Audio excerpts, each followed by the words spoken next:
Hi guys, my name is Sean. I'm a houseplant enthusiast from Jakarta, Indonesia. I like to nerd out to the science behind how we can keep our houseplants happy and to multiply them in our homes. So if you're into that kind of content, please do subscribe to my channel and send me likes. In today's video, I'm going to be propagating the Philodendron Pink Princess. And you guys are looking at my plants, you're wondering, what Pink Princess? Because there's no pink on them. So I bought both of them, pretty expensive actually. And they had some variegation on them, some pink variegation on them. However, as they grew, the variegation completely disappeared. And it puzzles me because I give them very bright indirect light. So it's either I'm the unluckiest guy alive, or maybe they don't respond well to light for their variegation. What I'm gonna do is, I'm gonna propagate this guy up. I actually prepared him beforehand a few weeks ago with what we call air layering. So I actually wrap him in moss. In a few previous videos ago, I think I showed you guys that.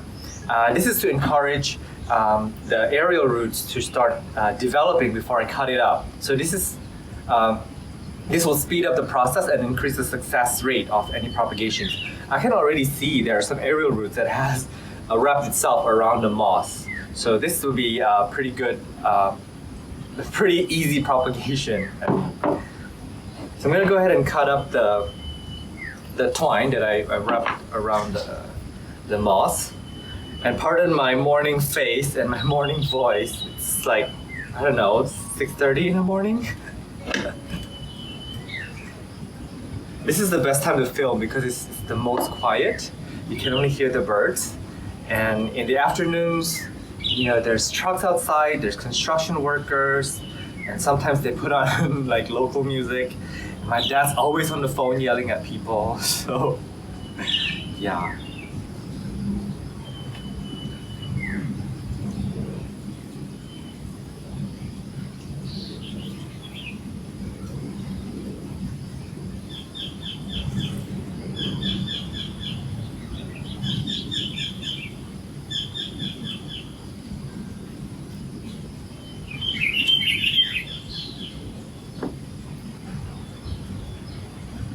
Okay, so I've removed as many sphagnum moss as possible, and as you can see, the roots have developed really beautifully. Make sure you keep your sphagnum moss; they're good for other projects. And I'm gonna go ahead and cut this guy up, or girl. It's a princess.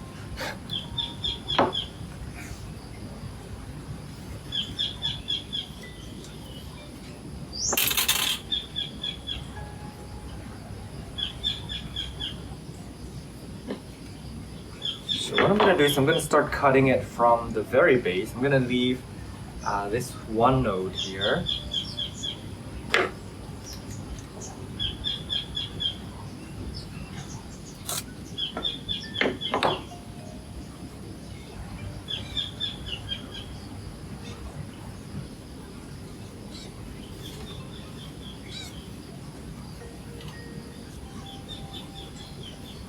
Wow, this aerial root is rooted really well in the soil. It's beautiful. Nice, so that's the parent plant. It should give me 1 or 2 new vines from here. Yeah. And maybe I forgot to mention in this video that the reasons why I wanted to cut this up is because the variegation does return. Sometimes I've seen people with like all green leaves and suddenly phew, it's like crazy variegations. Hit my fiddle leaf thing. Yeah, so I want that to happen. However, it would be really slow if I only had one plant. So I'm gonna multiply this to many plants, so I have multiple chances of that happening. I'm going super greedy here. I'm gonna do cuttings like super tiny, like one leaf per cutting. Sometimes you need, if you're more conservative, you should do 2. But I'm greedy, so. Nice, and they bleed red in color. It's so beautiful.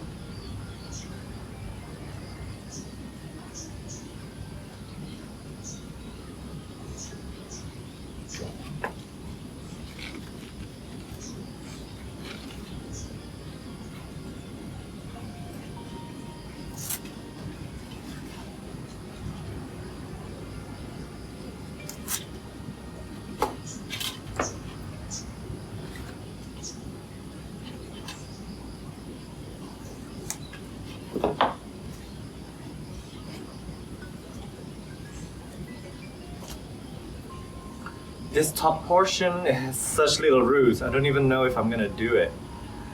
The notes are very close. Hang on, let me feel it in my hands. Yeah, I'm not gonna do it. It's like blood all over my hands. Ew. I'm picking out the cuttings to see if I want to root them in soil or in moss or in water. And let me see, this is going into... Okay, so I've made up my mind. So these 4 are going into soil and this one is going into sphagnum moss. It's going right back to the moss it came from.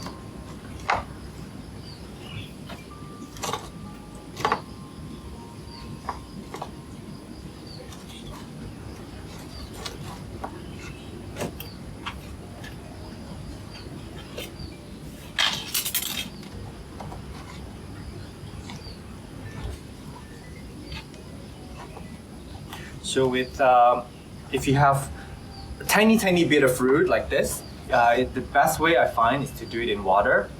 And then the next best, if you have medium-sized roots, it's better to do it in sphagnum moss. And then when you have like long, like beautiful roots with a high chance of survival, I would just go straight into soil. And the way that I would care for these cuttings is to keep them moist for the next few days. Or weeks, and yeah, so just water it when it feels light, or just kind of water them lightly every day. Kind of, I just hose down my plants here outdoors, and the humidity is very high here, so I don't need any kind of.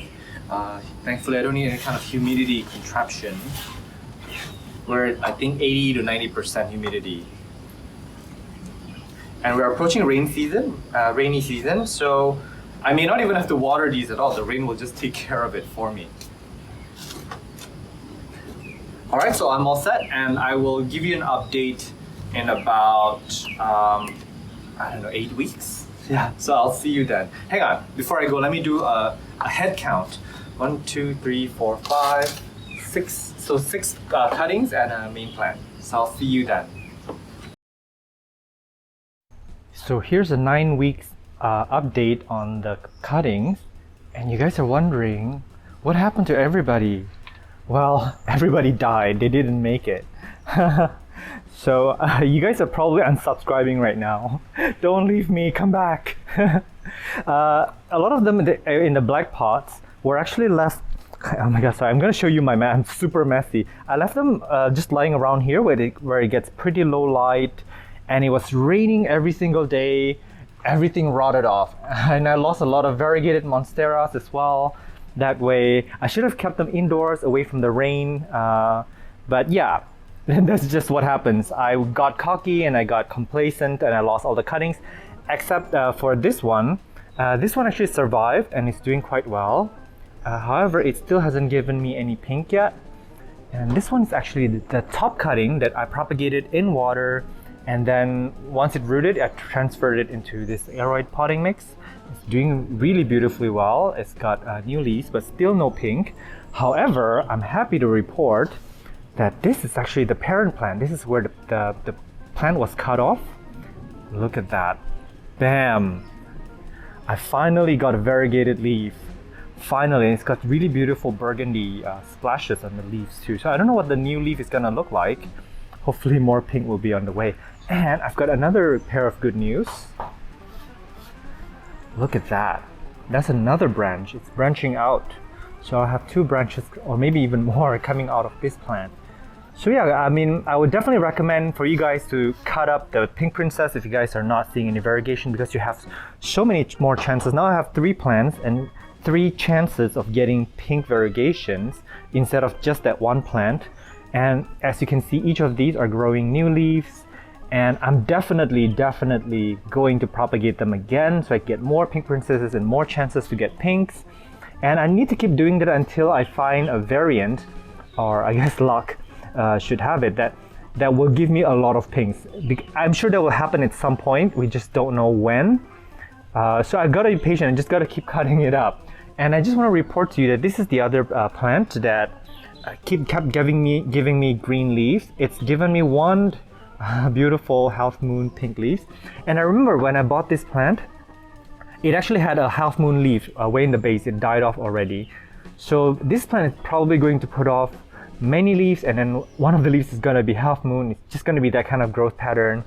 And this is kind of why I don't know, I wouldn't recommend the Pink Princess to anybody, I think, because first of all, they're expensive, and the variegation is so very, very unstable. And in my experience, more light doesn't necessarily mean more variegation on these. So just keep that in mind when you're getting your Pink Princesses. So I hope that you guys are enjoying these videos that I'm making. Do comment down below, send this video a like, subscribe to my channel. I'm @botanist on Instagram if you wanna DM me on any questions regarding plant care and propagation. I'll try my best to get back to you. Meanwhile, do take care and stay safe. I will see you in the next episode. Bye!